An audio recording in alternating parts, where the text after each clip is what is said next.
కథా రమణీయం అలరించే చందమామ కథలు సమర్పణ బంధకవి రమణ. ఈ కార్యక్రమం కనుక మీకు నచ్చినట్టయితే లైక్ చేయండి, షేర్ చేయండి, సబ్స్క్రైబ్ చేయండి, పక్కనే ఉన్న బెల్ ఐకాన్ క్లిక్ చేయండి. అద్భుత దీపం జానపద ధారావాహిక రచన బి ప్రసాదరావు. ఈరోజు 7వ భాగం వింటారు. జరిగిన కథ: రాజకూతురు బుదూర్కు మంత్రి కొడుకు జరగవలసిన వివాహాన్ని అలాదీన్ 2వ గంటి వాడికి తెలియకుండా భగ్నం చేసి రాజుగారు పెట్టిన గడువు తిరగానే రాజకుమార్తెను తనకిచ్చి వివాహం చేయమని తల్లి ద్వారా కబురు చేశాడు. మంత్రి సలహాతో రాజుగారు తన కుమార్తెకు వల్లమారిన రత్నరాసుల కట్నం కోరాడు. దీపం భూతం సహాయంతో అలాదీన్ కట్నం పంపాడు. తర్వాత రాజుగారు అలాదీన్ని పిలిపించి ఘనంగా స్వాగతమిచ్చాడు. ఆ తర్వాత సభాభవనంలోనే రాజుగారికి అలాదీన్కి భోజనం ఏర్పాటైంది. మంత్రి స్వయంగా వారికి పరిచర్య చేశాడు. మిగిలిన సభికులంతా అక్కడే ఉన్నారు. భోజనం పూర్తి కాగానే రాజుగారు మత పెద్దలు మొదలైన వారిని పిలిపించి తన కుమార్తెను అలాదీన్కిచ్చి పెళ్లి చేసే విషయం స్థిరపరిచాడు. తర్వాత ఆయన అలాదీన్ని, నాయనా, పెళ్లి ముహూర్తం ఎప్పటికీ ఏర్పాటు చేయమన్నావు అని అడిగాడు. మహారాజా, ముహూర్తం ఇప్పుడు ఏర్పాటు చేసినా నాకు సమ్మతమే. కానీ నేను నా భార్య కాపురం ఉండటానికి గాను ఒక అద్భుత భవనం నిర్మించాలనే ఉద్దేశంతో ఉన్నాను. ఆ భవనం తయారు కాగానే నేను పెళ్లి చేసుకుంటాను అన్నాడు అలాదీన్. ఈ భవనం ఎక్కడ నిర్మిస్తావు అని రాజు అడిగాడు. తమ సెలవైతే రాజభవనానికి ఎదురుగా ఉన్న విశాలమైన ఆవరణలో నిర్మిస్తాను. మీ కుమార్తె మీకు ఎంత దగ్గరలో ఉంటే అంత మంచిది కదా. నేను కూడా తరచు తమ దర్శనం చేసుకుంటూ ఉండవచ్చు అన్నాడు అలాదీన్. ఇందుకు నా అనుమతి వేరే కోరాలా? నీ ఇష్టం వచ్చిన చోట కట్టుకో, కానీ పని త్వరగా ముగిసేటట్టు చూడు. నా కుమార్తె ఎప్పుడు పెళ్లాడుతుందా, ఎప్పుడు మనుమలను ఎత్తుకుంటానా అని నేను తొందరపడుతున్నాను అన్నాడు రాజు. అలాదీన్ ఈ మాటలు విని చిరునవ్వు నవ్వి రాజుగారి వద్ద సెలవు తీసుకుని తన ఇంటికి వచ్చేశాడు. అతను ఇల్లు చేరుతూనే తల్లితో జరిగిన విషయాలన్నీ చెప్పి తన గదిలోకి వెళ్ళి తలుపు వేసుకుని దీపాన్ని తీసి రుద్ది భూతాన్ని ఆవాహన చేశాడు. భూతం వచ్చి, ఏం సెలవు అని అడిగింది. నా కోరికలను తీర్చడంలో నువ్వు చాలా సమర్థత చూపిస్తున్నావు. ఈసారి ఇంకా సమర్థత చూపాలి. నేను నా భార్య కాపురం ఉండటానికి గాను ఒక అద్భుతమైన భవనం రాజభవనానికి ఎదురుగా ఉన్న ఖాళీ స్థలంలో నిర్మించాలి. దాని రచన యావత్తు నీకే వదిలిపెడుతున్నాను. ఎక్కడ ఏ ఏ రత్నాలు పొదుగుతావో నువ్వే చూసుకో. కానీ భవనం మధ్యలో స్ఫటికంతో చేసిన బురుజు చాలా పెద్దది లేపి దానికి అమర్చే స్తంభాలు వెండితోనూ బంగారంతోనూ పోతపోసినవిగా ఉండేట్టు చూడాలి.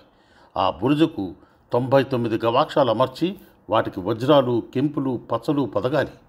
99వ కిటికీకి మాత్రం రత్నాలు పొదగకుండా వదిలేయి. భవనం ముందు జలయంత్రాలతోనూ నీటి కాలువలతోనూ సహా చక్కని ఉద్యానవనం నిర్మించు. భవనం అడుగున ఒక రహస్యమైన మాలిగ నిర్మించి దాని నిండా బంగారు నాణాలు పేర్చు. ఇక వంట ఇల్లు, అశ్వశాల, బానిసల నివాసాలు మొదలైనవి ఏ విధంగా ఏర్పాటు చేస్తావో చేసుకో. పని పూర్తి కాగానే నాకు తెలియజేయి అన్నాడు అలాదీన్ దీపం భూతంతో. చిత్తం అని భూతం వెళ్ళిపోయింది. మర్నాడు తెల్లవారు వేళ భూతం అలాదీన్ని నిద్రలేపి, తమ పని పూర్తి అయింది, వచ్చి చూసుకోండి అన్నది. అతను సరేనన్న మీదట ఆ భూతం అతన్ని ఎత్తుకుపోయి కొత్తగా నిర్మించిన భవనాన్ని చూపింది. ఈ భవనం రాజభవనానికి ఎదురుగా అంతకంటే చాలా రెట్లు రమ్యంగా ఉన్నది. ఆ భవనానికి చేరడానికి 2 మార్గాలు పలరాయపరిచి ఉన్నాయి. భవనాన్ని బయట నుంచి చూశాక అలాదీన్ లోపలి భాగాలు చూడటానికి భూతాన్ని వెంటబెట్టుకుని వెళ్ళాడు. భవనం లోపల అతని తను కలలో కూడా ఊహించలేని మహావైభవం ప్రత్యక్షమైంది. భూమి లోపల ఒక రహస్య ధనాగారం ఎంతో విశాలమైన నిర్మించి ఉన్నది. దాని నిండా బంగారు దీనారాలు నింపిన సంచుల దొంతర్లున్నాయి. రాజుగారి దివాణంలో ఉండదగిన వంటశాలలు, కచేరీ చావళ్ళు, కొట్లు, అశ్వశాలలు సమస్తం ఈ భవనంలోనే ఉన్నాయి. అశ్వశాలలో మేలుజాతి గుర్రాలున్నాయి. వాటిని కాసావాళ్లు మాలిష్ చేస్తున్నారు. వాటి దాణాకు వెండి తొట్లు ఏర్పాటయ్యాయి. అలాదీన్ చాలా సంతోషించాడు. అతని భూతం కేసి తిరిగి, ఒక్కడి మరిచిపోయావు. నా భార్య మా ఇంటి నుంచి రాజభవనానికి నడిచిపోవటానికి ఒక పొడిగాటి తివాసి 2 భవనాలకు మధ్య పరిపించన్నాడు. చిత్తం అన్నది భూతం. మరుక్షణం 2 భవనాల మధ్య ఒక మెత్తని తివాసి పరిచి ఉన్నది. ఇప్పుడిక ఏ వంకా లేదు. ఇక నన్ను మా ఇంటికి తీసుకుపో అన్నాడు అలాదీన్. అతను వెళ్ళిపోయిన కొద్దిసేపటికల్లా రాజుగారి దేవుడి తలుపు తెరిచారు. రాజుగారి నౌకర్లు, చాకర్లు తమ పనుల మీద రాజభవనం నుంచి బయటకు వచ్చి ఎదురుగా ఉన్న కొత్త భవనాన్ని చూసి ఆశ్చర్యంతో స్తంభించిపోయారు. ఈ భవనం మాణిక్య కాంతులతో అప్పుడే ఉదయించిన సూర్యబింబంలాగా వెలిగిపోతున్నది. వారు వెనక్కి తిరిగి వెళ్ళి వింతన మహామంత్రికి నివేదించారు. ఆయన వెళ్ళి రాజుగారితో చెప్పాడు, మహారాజా, అమ్మాయి గారిని పెళ్లాడనున్న యువకుడు ఇంద్రజాలం నేర్చినవాడుగా కనపడుతున్నాడు అన్నాడు ఆయన. నువ్వు వట్టి మూర్ఖులాగా ఉన్నావు. అసూయతో నీ బుద్ధి పెడతల పట్టినట్టున్నది. అంత ధనికుడు తలుచుకుంటే ఒక్క రాత్రిలో ఇలాంటి భవనం కట్టలేడా? అన్నాడు రాజు.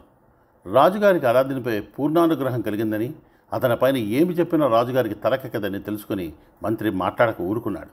ఈలోపుగా అలాదీన్ ఇంటికి వెళ్ళి పరిచారకుల చేత తల్లికి మంచి ఉడుపులు ధరింపజేశాడు.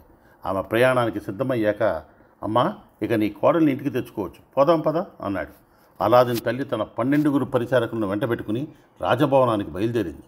ఆమె కొంచెం వెనకగా అలాదీన్ తన గుర్రం మీద బయలుదేరాడు. అతనితో పాటు అతని సిబ్బంది కూడా కదిలింది. రాజభవనం చేరుకున్నాక అలాదీన్ తన సొంత భవనం కేసి వెళ్ళాడు. అతని తల్లి రాజభవనం ప్రవేశించింది. రాజుగారు ఆమెకు ఆదరంతో స్వాగతమిచ్చి ఆమెను రాణివాసంలోకి నౌకర్ల వెంట పంపాడు. రాజకుమార్తె అలాదీన్ తల్లిని చూడగానే లేచి వచ్చి ఎంతో వినయంగా ఆమెను ఆసనం మీద కూర్చోబెట్టి ఫలహారం పెట్టించి తాను అలంకరించుకోసాగింది. దాసీలు రాజకుమార్తెను పెళ్లి కూతురు చేసి ఆమెకు గల సమస్త ఆభరణాలు పెట్టారు. కొద్దిసేపట్లోనే రాజు కూడా వచ్చాడు. వారు తనకు చూపిన మర్యాదకు అలాదీన్ తల్లి పరవశురాలై ఆనందాశ్రవులు రాల్చింది. వారు ముగ్గురు ముచ్చరించుకుండగా రాణి వచ్చింది.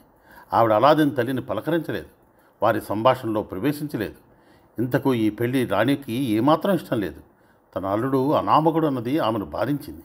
అలాదీన్ విషయంలో ఆవిడ మంత్రితో ఒకటైంది. రాజకుమార్తె అత్తవారింటికి బయలుదేరేటప్పుడు తన తల్లిని తండ్రిని కౌగిలించుకుని కన్నీరు కార్చింది. తర్వాత ఆమె తన అత్తవారి వెంట బయలుదేరింది. ఆమెతో పాటు 10 మంది నౌకర్లు, 100 మంది దాసీలు బయలుదేరారు. 400 మంది బానిసలు 2 భవనాలకు మధ్య 2 వరుసల్లో నిలబడ్డారు. వారి చేతుల్లో ఉన్న పళ్ళాలలో దీపారాధనలు, కర్పూరహారతులు, సాంబ్రాణి దుప్పాలు ఉన్నాయి. మంగళవాద్యాలు మోగుతూ ఉండగా పెళ్లి కూతురు అడుగు వేసుకుంటూ తివాసి మీదుగా పుట్టింటి నుంచి మెట్టింటికి నడిచి వెళ్ళింది. ఈ దృశ్యం చూడటానికి జనం దూరాన నిలబడి హర్షధ్వానాలు చేశారు. అలాదీన్ చిరునవ్వు నవ్వుతూ పెళ్లి కూతురికి ఎదురు వచ్చి ఆమెను లోపలికి తీసుకువెళ్ళాడు. బురుజు కింద హాలులో రత్నాలు తాపిన కిటికీల మధ్య అలాదీన్, అతని తల్లి, రాజకుమార్తె విందు భోజనానికి కూర్చున్నారు. ఈ వాతావరణం అంతా చూసి రాజకుమార్తె నిర్ఘాంతపోయింది. తాను అటువంటి చోట అడుగు పెడతానని ఆమె ఎన్నడూ అనుకుని ఉండలేదు. భోజనం అయినాక స్త్రీలు వచ్చి నృత్యాలు చేశారు. ఆ నృత్యం రాజకుమార్తెకు దేవరకు నృత్యంగా తోచింది. మన్నాడు ఉదయమే అలాదీన్ తన గుర్రాన్నెక్కి రాజభవనానికి వెళ్ళి తన మామగారిని తన ఇంటి విందుకు ఆహ్వానించాడు. రాజుగారు ఇందుకు సంతోషంగా ఒప్పుకొని, అమ్మాయి ఎలా ఉన్నది అని అడిగాడు. అలాదీన్ తగు రీతిగా సమాధానం చెప్పాడు. తర్వాత ఇద్దరు కలిసి అలాదీన్ ఇంటికి వచ్చారు. ఆ భవనాన్ని బయట నుంచి చూసే రాజు ఎంతో ముచ్చటపడ్డాడు. ఇక లోపల కూడా చూసినాక ఆయన ఆశ్చర్యానికి అంతులేదు. అన్నిటికన్నా ఆయన ప్రబలంగా ఆకర్షించింది బురుజు కింద హాలు. ఆయన దాన్ని వివరంగా పరీక్షించి, భూప్రపంచంలో ఇటువంటి కట్టడం ఇంకొకటి ఉంటుందని నాకు తోచడం లేదు. కానీ అలాదీన్, ఇక్కడ ఉన్న కిటికీల్లో ఒకటి మాత్రం రత్నాలు తాపడం చేయకుండా వదిలేసావేమిటి? మిగిలిన వాటితో పోలిస్తే అది బోసిగా ఉన్నదే అన్నాడు. పిసినిగొట్టుతనం వల్ల కానీ అశ్రద్ధ వల్ల కానీ ఆ కిటికీ పని పూర్తి చేయక వదిలేయని అనుకున్నారు. ఈ భవనం నేటి నుంచి మీ అమ్మాయి నివాస మందిరం. అందుచేత దాని నిర్మాణంలో మీకు కూడా కొంత పాలు ఉంటే మీ కీర్తి కూడా ఇందులో చేరి ఉంటుంది కదా అని ఆ కిటికీ అలా ఉంచేశాను. దాని పని మీరు పూర్తి చేయండి అన్నాడు అలాదీన్.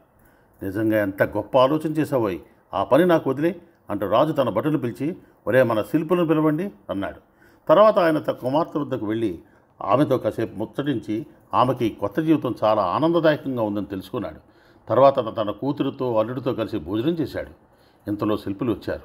రాజుగారు వారి కిటికీని చూపి, దీనికి కూడా మిగిలిన కిటికీలా అలంకరించండి అని ఆజ్ఞాపించాడు. చిత్తం మహాప్రభు అని వారి మిగిలిన కిటికీలన్నీ పరీక్ష చేసి కంగారు పడుతూ రాజుగారి వద్దకు తిరిగి వచ్చి, మన్నించండి మహారాజా, మా వద్దన్న రత్నాలన్నీ కలిపినా ఈ కిటికీలో 100వ వంతు పలకడానికి చాలు. ఏం సెలవు అన్నారు వినయంగా. రాజు తన భటులను పిలిపించి అలాదీన్ తనకు పంపిన రత్నరాశులను తెప్పించాడు. వాటిని ఆయన శిల్పులకు చూపి, వీటిలో కావలసిన మట్టుకు మీరు వాడుకొని మిగతావి తిరిగి ఇచ్చేయండి అన్నాడు. వారు కొలతలు వేసి లెక్కలు కట్టి గుణించి, మహారాజా, ఇవన్నీ కలుపుకున్న కిటికీల్లో 10వ వంతు అలంకరించడానికి సరిపోతాయన్నారు. రాజు కొంచెం కంగారు పడ్డాడు. ఆయన మళ్ళీ తన భటులను పిలిచి, మన మంత్రి సామంతులందరి దగ్గర ఎన్ని రత్నాలు ఉంటే అన్నీ పట్టుకురండి అన్నాడు. భటులు వెళ్ళి కొద్దిసేపట్లో అందరి వద్ద దగ్గర రత్నాలను మూటకట్టి తెచ్చారు.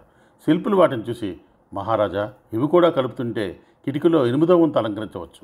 ఈ రత్నాలకు ఇంకా 7 రెట్లు తెప్పించండి. రత్నాలు రాగానే పని ప్రారంభించి 3 సంవత్సరాలు విడవకుండా పనిచేసి ఈ కిటికీని మిగిలిన కిటికీలాగా చేసేస్తామన్నారు. రాజుగారికి తల తీసేసినట్టయింది. తన సామర్థ్యం ఈపాటికి రాజుగారు గ్రహించి ఉంటాడని నిశ్చయించి అలాదీన్, మహారాజా, ఈ కిటికీ గురించి మీరు బాధపడకండి. నేను ఇచ్చిన రత్నాలు తిరిగి తీసుకోవటం ఏమీ భావ్యంగా ఉండదు. మీ తరఫున నేనే ఆ కిటికీ పని పూర్తయ్యేలా చూస్తానన్నాడు. రాజుగారు ఒక నిట్టూర్పు వదిలి తన కుమార్తెతో మాట్లాడటానికి వెళ్ళాడు. ఈ లోపలికి అలాదీన్ దీపం పుత్తాన్ని ఆహ్వానం చేసి 99వ కిటికీని కూడా మిగిలిన వాటిలాగా చెయ్యి అన్నాడు. కొద్ది క్షణాల్లో ఆ కిటికీ కూడా రత్నఖచితమైపోయింది. తర్వాత రాజుగారు ఆ హాల్లోకి అడుగుపెట్టి 99వ కిటికీని గుర్తించలేకపోయాడు. హాలు చుట్టూ ఎన్నోసార్లు తిరిగిన మీదట ఆయనకు ఆ కిటికీ పని పూర్తయినట్టు బోధపడింది. ఆయన అలాదీన్ కేసి తిరిగి, అలాదీన్, నిన్ను చూస్తున్న కొద్దీ నాకు ఆశ్చర్యం హెచ్చిపోతున్న సుమ్మా అన్నాడు. రాజు తన మంత్రికేసి తిరిగి, ఇప్పుడేమంటావు అని వెటకారంగా అడిగాడు. అంతా ఈశ్వర చిద్విలాసం అన్నాడు మంత్రి. కానీ అలాదీన్ మాంత్రికుడని, దుష్టశక్తులను వశపరుచుకున్నాడని మంత్రికి లోపల అనుమానంగానే ఉన్నది.